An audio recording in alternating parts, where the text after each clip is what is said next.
those lectures. Today we're going to talk more about Eigenthings, look at their uses in various applications. So we'll look at Eigenthings in n dimensions, we'll review the basics, it's before the midterm, probably forgotten a few things. Look at computing eigenvalues and eigenvectors with the power method. We're going to look at two major applications, eigenfaces and principal component analysis, and then we'll look at Google's billion-dollar eigenvector. We'll briefly talk about eigenfunctions and then return back to things you should know in terms of terminology. This is a pretty long set of lectures, so it's actually going to be broken up into pieces, so this is just the first piece of that lecture. So just to recall, we had Chapter 7, we looked at 2x2 matrices. Now we're going to be looking at the general n×n case. As you recall, eigenvalues and eigenvectors reveal actions about the geometry of a map. The map you see over here is actually a Google matrix or link matrix showing how different pages are linked to other pages in the web. This is about 3 million web pages, and the brighter the color, the more links a page has into it. But we're going to look at eigenvalues in a broader sense. They're useful in lots of things, characterizing harmonics of medical instruments. We already talked about them in terms of bridges, and although we showed the bridges when we did 2x2, really the bridge problem is an n×n problem. Useful in movement of fuel in a ship, how to optimize the allocation of airplanes. The two big things we'll look at is the Google matrix and web pages, data reduction, PCA, and recognition, in particular face recognition, that being particularly important since that's what your second programming assignment will be. So just to quickly review the basics again, but now we'll do it for n×n. If A is an n×n matrix, it has some fixed directions. These directions allow us to say that A times this direction R is equal to lambda times R. That is, I can get rid of A if I'm looking in the R direction, and all I know is I scale it by lambda in that direction. And you can solve that for A minus lambda times the identity matrix times R equals 0. You can just rearrange that. If R equals 0, that's sort of trivial. It's not very interesting in this equation. So in general, we want to find a non-zero vector R. And if A minus lambda maps the non-trivial R to 0, then we also know the characteristic equation, the determinant of A minus lambda I equals 0, because when the determinant of matrix equals 0, then we know there's a non-trivial solution. Lambda in n dimensions will be a polynomial of degree n in lambda. Sorry, the characteristic equation will be a polynomial of degree n in lambda, and its zeros are the eigenvalues of A. So now let's just look at a larger example. So here we have a 4x4 matrix, a relatively simple one. We have A down the diagonal, a couple of values on top of it. We can now put in 1 minus lambda, or sorry, lambda down the diagonal. And this matrix, we haven't done larger determinants, but it's relatively straightforward, gives us 1 minus lambda, 3 minus lambda, 4 minus lambda, and 2 minus lambda, and they just come from that. That's the characteristic polynomial because of the way the determinant works. That's what our determinant is here. And that gives us that our 4 eigenvalues are 4, 3, 2, 1. The convention is we normally list eigenvalues in decreasing order of magnitude. The largest in absolute value is first. We call it the dominant eigenvalue. And in this case, 4 is our dominant eigenvalue. When we go back, we might think about what operations can we do to a matrix and not mess with the eigenvalues. So for a 2x2 matrix, elementary row operations change the eigenvalues and eigenvectors. So I can't do things like forward elimination. If I take A and I multiply it by a skew matrix like we would under Gaussian elimination, we're going to get different eigenvalues. And so you can just go back and plug this in, do the 2x2 determinant, and see that here the determinant of A is 2, and the eigenvalues are 2 plus the square root of 2 and 2 minus the square root of 2. But if I do a skew matrix, the determinant isn't going to change. The determinant of A prime is 2, so the determinant doesn't change, but the eigenvalues do change. If I go to do this, it has the eigenvalues 2 and 1 instead of 2 plus the square root of 2 and 2 minus 1. So it's going to change. If we want to get all of them, we're going to have to use a technique called diagonalization, which we'll talk about in Chapter 16, which is later this semester. But in general, there are some things that we can look at. So we know that a general n×n matrix has a characteristic polynomial of degree n. And the zeros of that, if we put the zeros of in, then we actually can see that the determinant of A is just the product of all of its eigenvalues. So in a different way, given all the eigenvalues, it's easy to get the determinant. Okay, finding the zeros of an nth degree polynomial is not trivial. We have to have a lot of techniques to do this in general. We're going to use a simple technique to find the dominant eigenvalue, which is relatively easy. Finding all of them is a lot more difficult. As you recall, and this is still true in n dimensions, symmetric matrices always have real eigenvalues, and A and A transpose always have the same eigenvalues, whether or not the matrix is symmetric.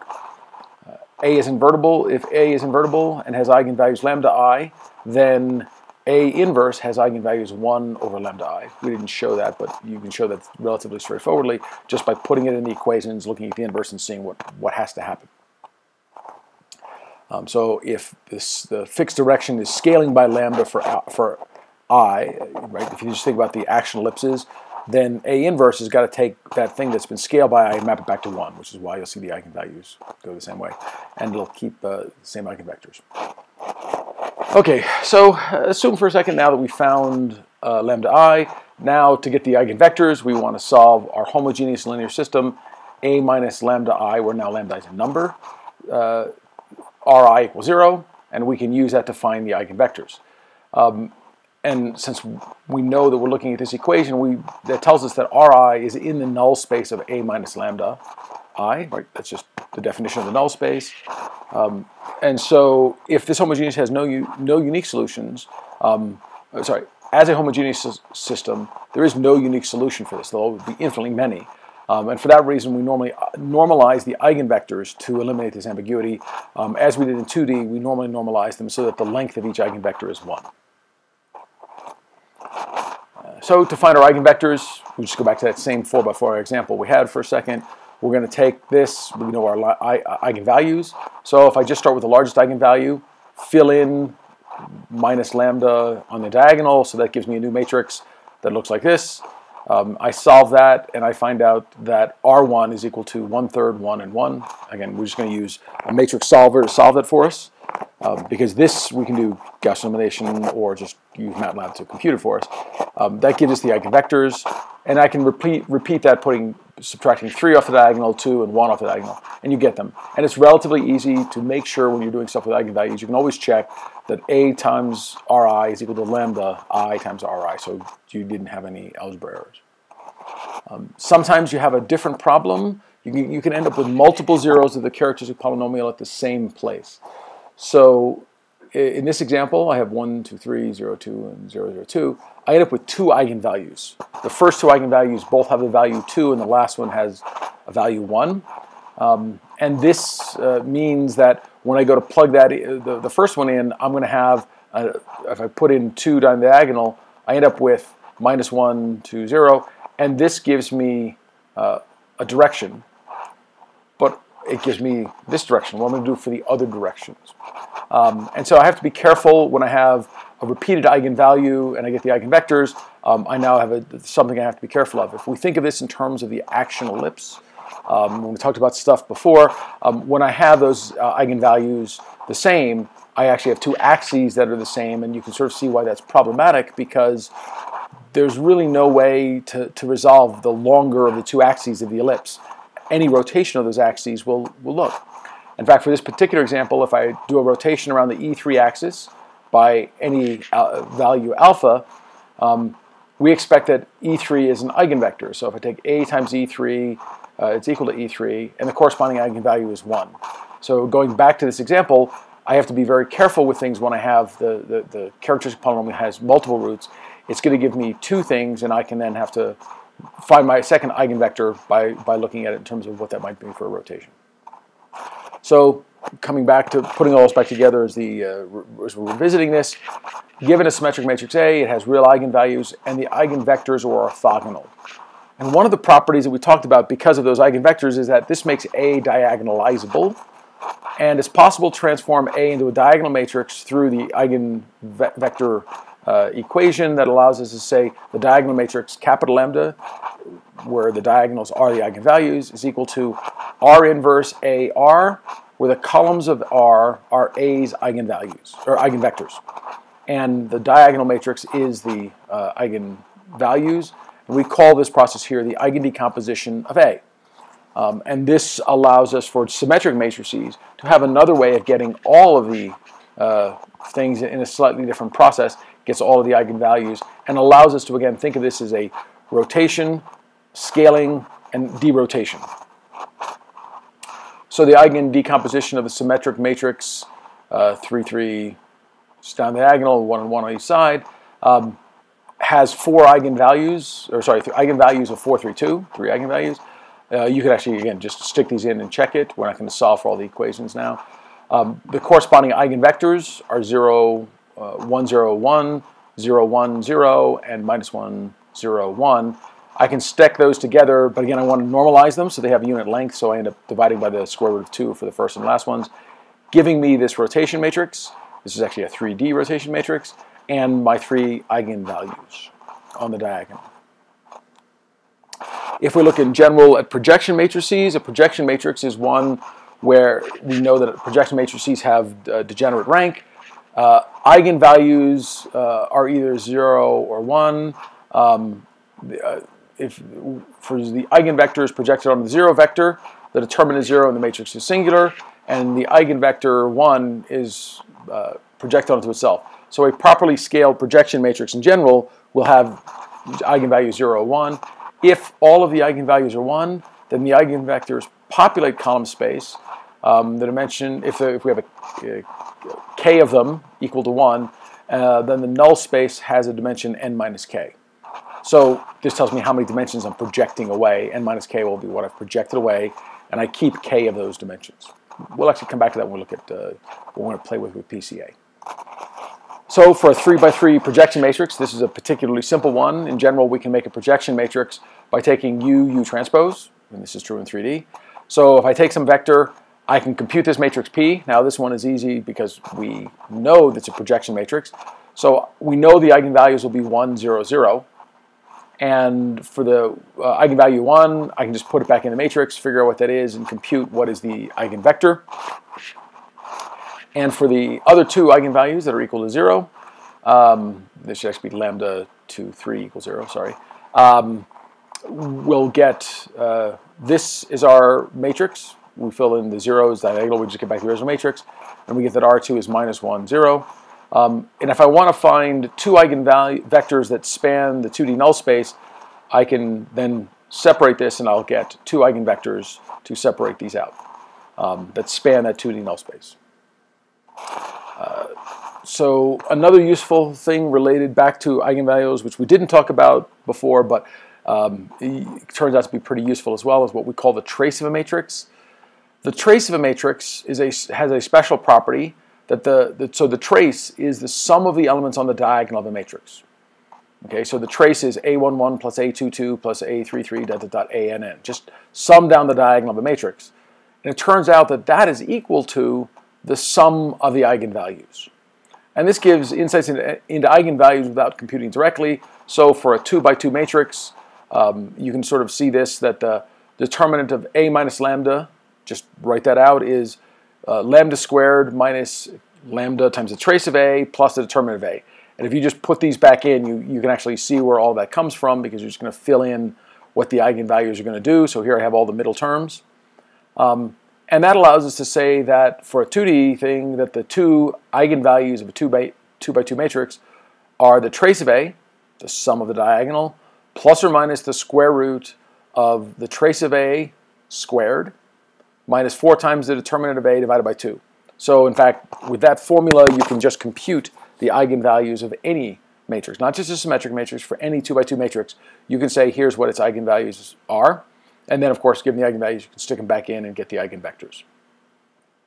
So for the matrix 1 minus 2, 0 minus 2, this formula, you plug in the trace. Well, the trace here is 1 plus minus 2, so it's minus 1. And so you get minus 1 plus or minus the square root of the trace squared, which is 1, minus 4 times the determinant divided by 2, and that gives us, the determinant is minus 2, so that gives us that the eigenvalues are 1 plus or minus 3 divided by 2.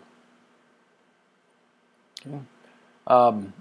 We also talked about quadratic forms in 2D, just to explain those ideas still exist in n dimensions, and in general a quadratic form in n dimensions is some vector times a coefficient matrix times some other vector, and we can expand all that out, and it always looks like something times v1 squared plus something times v1 2 plus dot dot dot up to vn squared. So we get all the pairs of items that come out of this. In general, that is, the contour, if I take f of v equals 1 and set a value or any constant, that is an n-dimensional ellipsoid. And in this n-dimensional space, this quadratic form, the semi-major axis corresponds to the long arrow axis, corresponds to something with a length of 1 over lambda, the square root of lambda sub n, and the major axis corresponds, minor axis corresponds to 1 divided by the square root of lambda 1. In fact, all of the axes of that ellipsoid are 1 over the square root of the eigenvalues of that quadratic form. And quadratic forms in general are always going to be real symmetric matrices. And so if A is a real matrix satisfying V transpose AV greater than 0, we call it positive definite. And positive definite matrix, if it's also symmetric, has all real and eigenvalues. Positive. So if A is symmetric, we're going to let lambda be the dominant eigenvalue and R be its corresponding eigenvector. And we can use that to find the dominant eigenvalue and eigenvector. So as long as there's a largest eigenvalue, we're going to have a simple way of doing it. We can think of this in terms of what we call the power method. So if I start with some arbitrary vector, let's choose a random vector, and then construct a sequence. Ri plus 1, so the ith plus first iteration is just equal to A times R. Okay, after we've gotten to sufficiently large values of I, R will begin to line up with the eigenvector. Why? Because we know that eventually the eigenvector is equal to lambda times the eigenvector after I multiply by A, right? That's the property. AX equals lambda x. So if I keep iterating with A, the vector is going to start lining up. All the components of Ri plus 1 and Ri are approximately related by the ratio of Ri plus 1 divided by Ri is equal to lambda. And that's true for all j equals 1 to n. So as I keep iterating, that will keep going. For all the components, each direction will satisfy this relationship of lambda. So if we go back and look at a couple of examples, right, I might have an example where in the first iteration I'm down here, just chose this direction, and as the long black vector, here's our initial guess, as I multiply by A, it goes up, then it goes up, then it goes up, and then it starts lining up on top of itself. This one converged very, very quickly. Here's a second example where we start with this initial vector, and as you start multiplying, it's converging, but it converges very slowly. And in each of these iterations, we're scaling it back with respect to what's called the infinity norm. You take the largest of all the components and divide by that, so that the largest component in the vector is always 1. That makes it so they don't scale up, because if the eigenvalue, lambda, is greater than 1, then your matrix is going to keep getting, your vector is going to keep getting bigger and bigger. Or if lambda was less than 1, it'll keep getting smaller and smaller. What we really care for the eigenvectors is what's the direction, not the length. So we just keep rescaling it so they stay the same. Now, what do you think is going on with this last example here? Now, we start with this initial vector, and when we multiply it by A, we move up here, and then we multiply it again, and we move over here, and then we move over here, and we keep iterating. And this doesn't really converge. And the reason is, this is the process, what happens when I apply it to a rotation matrix that doesn't have a dominant eigenvector, doesn't have a real eigenvector. They just wander around. So, but to put all this into sort of algorithmic terms, computationally, rather than checking the ratios, we're going to use the infinity norm to define lambda. So we'll put this together. We're going to estimate, the goal is to estimate this. We're going to find J, where J is the largest component of R, which is what we mean by the infinity vector. Go through, find the max of all the components, and set the first vector, our initial iteration, to the initial iteration divided by the largest value. So make it so the biggest value in it is 1. Set lambda equals 0, define some tolerance, which we're going to use for iteration, and then also set some maximum of iterations, because as we saw, the rotation one may not get close. And then we're going to iterate up to m times. We're going to let y equals a times our previous estimation vector. We're going to lambda equals lambda sub k, the kth estimate for lambda, equal y sub j. we're going to find the largest element in absolute value. If the largest element in absolute value is 0, so that means y is all zeros, because if the largest value is in absolute value is 0, then we say that we have a 0 eigenvalue. We're going to select some new element and start over again. If otherwise, we're going to divide by that largest element, so we're going to renormalize our vector. We're going to check if our last estimate for the eigenvalue is different. If it is, if it's less than epsilon, then we're going to output the eigenvalue and the eigenvector and end. Otherwise, we're going to check if we've reached the maximum of iterations. If not, we're going to loop. Otherwise, we end saying did not converge. So this is the power method. It really is, you just take the vector, multiply the matrix times that vector, do some normalizations and some tests to figure out if you're done, and keep iterating. So there's some problems with this method or some things to remark. If lambda is either really large or very close to 0, the method can be numerically unstable, which is actually why it's good to scale, which here we did with the R infinity norm. But you can still have to be a little careful because you might be dividing by very, very small numbers, and dividing by very small numbers still can make things blow up. If you get unlucky and choose Ri that's perfectly perpendicular, your initial guess, perpendicular to your eigenvector, you might not get it to converge, but because there's round-off error, it'll probably eventually converge, but it'll be very slow. So it's another reason. So sometimes when you don't converge, you want to take another vector, different from your first one, another random vector, try a second or third time to just make sure. But it also might not converge for a different reason. If lambda 1 is equal to lambda 2, or if lambda 1 is very close to lambda 2, the convergence will be very slow. And again, this is related to the fact that there's not a unique eigenvector when these two are the same. It's actually a subspace of dimension 2, so you don't know where it's going to converge. So you can almost get some of these rotational kinds of things. This technique is limited to symmetric matrices with one dominant eigenvalue. There are actually ways of generalizing it, but this is a nice way, of course, of doing this. So we actually saw some examples. Now let's look at what those matrices were. So the first three matrices, A1, A2, and A3, that we saw in that example were the symmetric matrix 2, 1, where we have our lambda 1 equals 3 and lambda 2 equals 1. The second example is the matrix 2, 2 with 0.1s on the off diagonals. That has eigenvalues 2.1 and 1.9. So you can see these are pretty close. And that's why, in that example, it converged much more slowly. In fact, if you want to make it really slow, make this 0.01 and 0.01, and it'll converge really, really slow. The third example that it was in that figure was the matrix 2, 2, minus 2.1 and 0. And this has complex eigenvalues of 2 plus 0.1 times I and 2 minus 0.1 times I, and it's related to a rotation matrix. It's not symmetric, it's not a pure rotation matrix because of the 2's, but it does cause a rotation, and it has no real eigenvalues, so its eigenvectors are not going to work with the power method.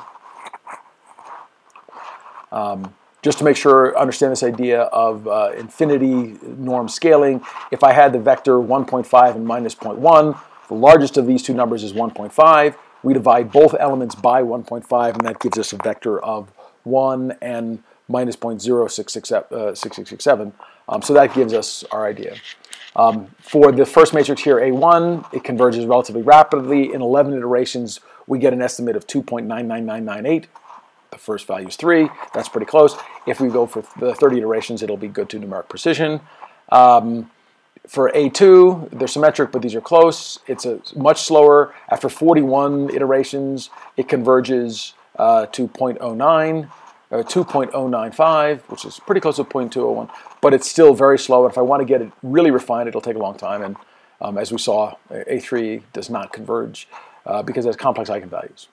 So that's the first of these. Because we have a lot to go, we're going to take an intermission here.